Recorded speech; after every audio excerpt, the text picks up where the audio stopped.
Salut à tous. Nous sommes contents de vous savoir nombreux, de plus en plus qui nous suivez, que ce soit au pays ou à l'étranger. Cela nous fait du bien de savoir que ce que nous produisons vous fait du bien également dans le sens de la croissance dans votre relation avec Dieu. Et nous ne pouvons que nous en réjouir. Nous sommes toujours dans notre série, n'est-ce pas, au pied de la parole de Dieu, sur le thème devenir un véritable disciple de Christ. Et nous avons déjà parcouru deux grandes étapes. La première étape qui était celle de la repentance et la deuxième qui était celle de la nouvelle naissance. Et ces deux premières étapes combinées, en fait, produisent en nous la substance d'enfants de Dieu. En fait, font de nous des enfants de Dieu. Alors, maintenant que nous sommes devenus des enfants de Dieu au travers de cette prière dont nous avons donné un exemple lors de la précédente vidéo, il y a d'autres étapes qui doivent nous conduire à devenir un véritable disciple de Christ. Et aujourd'hui, nous abordons donc la troisième étape que nous avons voulu intituler « Comprendre le changement qui s'est opéré en nous ». Comprendre le changement qui s'est opéré en nous lors de la nouvelle naissance. En fait, si on prend le cas des bébés, par exemple, lorsqu'ils sont dans le ventre, l'environnement est différent, leur mode de vie en général est un peu différent par rapport à lorsqu'ils sont nés. De la même façon, nous, avant que nous nous naissions de nouveau, il y a une certaine caractéristique que nous avions et qui doit être différente lorsque nous naissons de nouveau parce qu'on est parti d'un monde à un autre monde. Nous sommes passés d'un royaume, la Bible dit que nous sommes passés du royaume des ténèbres à la lumière. Et l'un des secrets pour mieux devenir un disciple de Christ, c'est-à-dire quelqu'un qui écoute Christ, qui met en pratique ses commandements pour devenir exactement comme lui. L'un des secrets, donc, c'est de comprendre le changement qui s'est opéré en nous. C'est un peu comme les produits de la technologie et bien d'autres. Il est difficile de mieux utiliser un téléphone si on ne connaît pas ses fonctionnalités.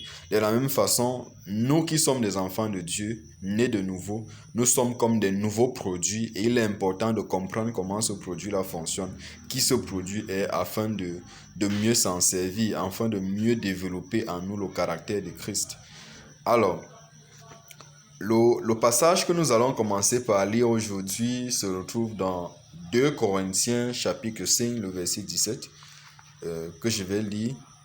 La Bible dit ici, « Si quelqu'un est en Christ, il est une nouvelle créature.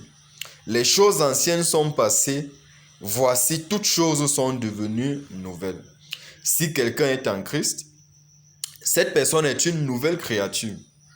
Les choses anciennes sont passées et voici toutes choses sont devenues nouvelles. Ça, c'est un passage assez puissant et de jour en jour, je découvre la compréhension, la profondeur de ce passage. Si nous sommes nés de nouveau, si nous sommes repentis de notre passé, de nos fautes et que nous avons décidé de naître de nouveau, par la prière, par exemple, celle que nous avons proposée lors de l'ancienne vidéo, nous devenons des enfants de Dieu, c'est-à-dire nous sommes en Christ, nous sommes dans le royaume de Dieu. Et la Bible nous fait comprendre ici que si quelqu'un est en Christ, il est une nouvelle créature. Les choses anciennes sont passées et voici toutes choses sont devenues nouvelles. Nous sommes d'accord que, par exemple, moi, lorsque j'ai fait cette prière dans mon lieu secret, il y a de cela une dizaine d'années, mes vêtements n'avaient pas changé de couleur, mon visage n'avait pas changé d'aspect, ainsi que bien d'autres choses sur moi n'avaient changé. Mais intérieurement, la Bible nous amène à comprendre que si quelqu'un est en Christ, et ça c'est spirituel, si quelqu'un est en Christ, il est une nouvelle créature. Les choses anciennes sont passées. Voici toutes choses. On n'a pas dit une seule chose, on dit toutes choses sont devenues nouvelles. Et c'est cette série-là que nous commençons aujourd'hui, cette troisième étape. Parce que la compréhension de qui nous devenons en Christ est capitale pour mieux bâtir notre caractère chrétien, notre caractère de disciple de Christ.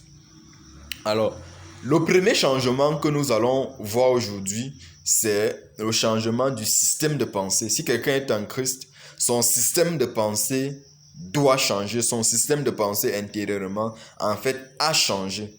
Et le passage qui va nous aider dans ce sens-là, c'est Galates chapitre 5, du verset 19, pratiquement verset 20, que nous allons tout de suite lire.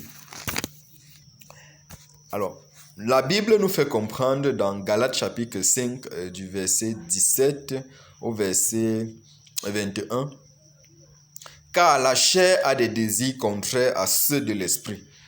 Donc, la chair qui est notre ancien système avant que nous ne naissions de nouveau, c'est ce qui nous conduisait. La Bible nous dit que a des désirs contraires à ceux de l'esprit. Et l'esprit en a de contraires à ceux de la chair. Ils sont opposés entre eux afin que vous ne fassiez point ce que vous voudriez. C'est-à-dire pour qu'on ne... Il y a des gens qui veulent jouer le double jeu. Non, ça c'est pas possible. Soit on est de la chair, soit on est de l'esprit. Soit on se comporte selon les œuvres de la chair, soit on se comporte selon les œuvres de l'esprit. Et en fait, c'est un changement de système de pensée. Lorsque nous naissons de nouveau, le premier changement qui s'opère à nous, ou l'un des changements qui s'opère à nous, c'est ce changement de système de pensée. Passer de la chair à l'esprit. Esprit ici, c'est avec grand E, qui signifie le Saint-Esprit, l'Esprit de Dieu. Donc, notre système de pensée charnel qui est lié à la nature pécheresse de l'homme, qui est lié aux mauvaises expériences que nous avons eues depuis notre temps d'enfance, qui est lié à des mauvais enseignements que nous avons eus jusque-là avant de connaître Christ. Ça, c'est notre ancienne façon de penser. Maintenant, il y a un changement de ce système de pensée-là au système de pensée de Dieu, de l'Esprit de Dieu. Alors, en poursuivant la lecture, la Bible dit, si vous êtes conduit par l'Esprit, vous n'êtes point sous la loi.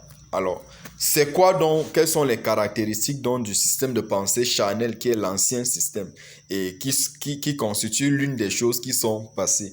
Les choses anciennes sont passées et voici, toutes choses sont devenues nouvelles. Donc, nous passons du système de pensée de la chair au système de pensée de l'esprit. Et la Bible nous dit ici, « Or, les œuvres de la chair sont manifestes. Ce sont l'impudicité, l'impureté, la dissolution, l'idolâtrie, la magie, les inimitiés, les querelles, les jalousies, les animosités, les disputes, les divisions, les sectes, l'envie, l'ivrognerie, les excès de table et les choses semblables. » Et la Bible précise, « Je vous dis d'avance, comme je l'ai déjà dit, que ceux qui commettent de telles choses n'hériteront point le royaume de Dieu. » Donc ça c'est, en fait, ce que nous devons comprendre, c'est pour ce qui est de notre caractère, un manguier ne peut pas produire des papayes et vice-versa. Avant de connaître Christ, nous vivions sous le joug de la chair, sous la manifestation du système de pensée de la chair. C'est comme un système informatique. Si on installe, je ne sais pas moi, Windows 7 dans une machine, cette machine aura les fonctionnalités de Windows 7. Si on installe un autre système, un autre système d'exploitation, cette même machine aura des fonctionnalités différentes de celles de Windows 7. Donc, c'est la même chose avec nous. Le premier système d'exploitation que nous avions, le premier système informatique qui était en nous avant que nous devenions les enfants de Dieu, c'est le système charnel qui est caractérisé par ces choses que nous venons de dire. Donc, c'est un peu comme le manguier parce que ça possède l'ADN de la mangue et tout. Ces fruits, ça sera des mangues. De la même façon, si nous étions de la chair, ce système-là, ce sont les fruits de ce système de pensée-là que nous allons manifester. Et quelles sont ces manifestations-là? On n'a pas pu tout citer, on ne peut même pas tout citer d'ailleurs. Il y a bien d'autres choses, c'est pour ça qu'il précise à la fin. Et les choses semblables. Et la Bible nous dit, ce sont l'impudicité, l'impureté. Quand on parle de l'impudicité, il s'agit des choses qui ne sont pas pudiques. Ça renvoie beaucoup plus à des péchés qui sont aussi du domaine de la sexualité et bien d'autres. L'impureté, quand on parle d'impureté, ça va dans le sens de la transgression, c'est-à-dire une loi a été établie et on se rend impur en transgressant à cette loi. C'est le cas par exemple de Pierre qui refusait dans Actes des Apôtres de manger les animaux qui avaient été déclarés dans l'Ancien Testament comme impurs. En les mangeant, il se disait qu'il deviendrait impur. C'est vrai qu'à ce niveau, Jésus l'avait corrigé en lui disant que ça c'était l'ancienne alliance, ainsi de suite. Mais ça nous montre que en fait l'impureté, c'est le fait de pratiquer des choses qui sont à l'encontre de la loi divine. Et en les pratiquant, donc, on devient impur. Les dissolutions, La dissolution va beaucoup plus dans le sens de pratiquer, un peu comme l'impureté aussi, ce sont des choses qui se ressemblent.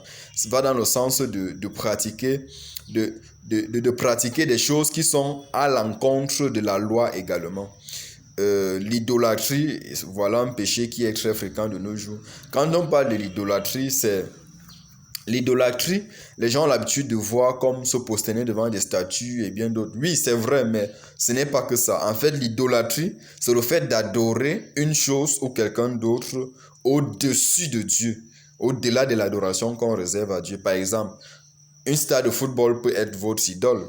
Vous-même, vous pouvez devenir votre idole, votre niveau intellectuel, vos études, votre métier peut devenir une idole. Du moment où vous donnez plus de place à cette chose-là par rapport à Dieu, parce que Dieu veut la première place. C'est pour ça que la Bible dit dans Matthieu que cherchez premièrement le royaume et la justice de Dieu, et voici toutes choses vous seront données par-dessus. Donc Dieu veut avoir la priorité, il veut avoir la première place dans notre vie. Alors, c'est un peu ça l'idolâtrie. La magie, les inimitiés, les querelles, les jalousies, les animosités, le fait, parfois cette violence verbale, cette tendance à vouloir toujours commettre des actes de violence vis-à-vis de l'autre, c'est ça des animosités. Euh, la Bible parle encore de quoi? Des disputes, des divisions, des sectes, l'envie, l'ivrognerie, les excès de table, les choses semblables. Donc voilà de façon brossée un peu quelques actes que l'apôtre Paul a fait ressortir ici, qui sont le résultat de notre ancien système de pensée, qui est la chair. Et la Bible nous fait comprendre à la fin que ceux qui pratiquent de telles choses ne verront point le royaume de Dieu. Ça veut dire qu'aussi longtemps que nous vivions autrefois sous l'emprise de ce système de pensée, on ne pouvait pas hériter du royaume de Dieu. C'était le résultat de notre ancienne nature. Maintenant que nous sommes nés de nouveau, toutes choses sont devenues nouvelles. Nous sommes quittés de cet ancien système de pensée au système de pensée de l'esprit. C'est pour ça que la Bible continue ici en disant, au verset 22, mais le fruit de l'esprit, c'est l'amour, la joie, la paix, la patience, la bonté, la bénignité, la fidélité, la douceur, la tempérance. En fait, voici le moyen par excellence pour qu'un homme change son caractère pour ressembler à Christ. C'est de changer le système de pensée. Quitter du système de pensée de la chair au système de pensée de l'esprit. Et ce changement-là s'opère spirituellement lors de la nouvelle naissance. Quand on est de nouveau, il y a ce changement-là, il y a ce switch dans notre pensée. Alors, c'est un peu c'est la première étape, ou alors la première sous-étape que nous avons abordée aujourd'hui. Nous allons vraiment nous attarder sur les changements qui s'opèrent dans la vie d'un chrétien, dans la vie d'un disciple de Dieu, du moment où celui-ci est né de nouveau. On quitte l'ancien système de pensée pour le nouveau système de pensée. Et l'ancien système, c'est celui qui est charnel. Et on a mentionné dans Galates chapitre 5, verset 19 à 21, les différentes caractéristiques de cet ancien système de pensée. Tout ce qui est mauvais comme caractère. On peut même encore ajouter la consommation des stupéfiants. On a parlé d'ivrognerie, par exemple, la pornographie et bien d'autres choses. Toutes ces choses-là qui ternissent notre image aux yeux de Dieu et qui donnent raison au diable de nous accuser devant Dieu. Ça relève de l'ancien système de pensée. Et le changement de caractère ou alors la marche pour devenir un véritable disciple de Christ comporte également cette étape-là, c'est-à-dire comprendre ce changement, comprendre que si aujourd'hui je décide de naître de nouveau, je ne suis plus la même personne, je suis devenu une nouvelle personne. Ça veut dire que ma nouvelle nature me prédispose à pratiquer des bonnes œuvres, contrairement à mon ancienne nature qui me prédisposait à pratiquer de mauvaises œuvres.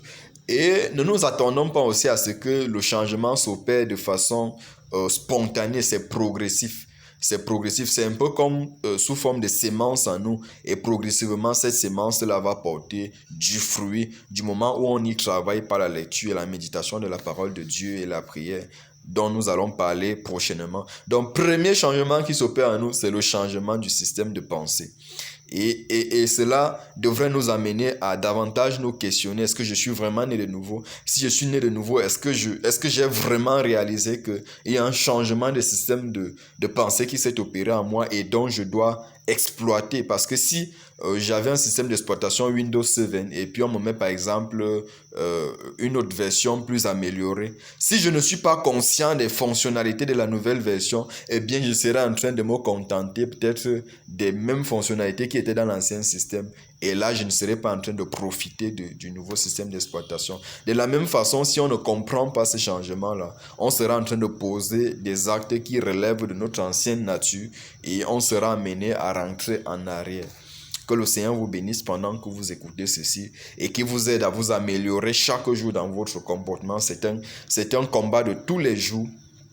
Et que le Seigneur vous bénisse. N'oubliez pas de vous abonner à notre chaîne YouTube. N'oubliez pas de liker, de partager et même de commenter, de nous donner peut-être votre point de vue, peut-être vos préoccupations, vos questions. Nous allons mettre un numéro qui est en compte WhatsApp et nous pourrons répondre à vos préoccupations. Que le Seigneur vous bénisse. Bon week-end.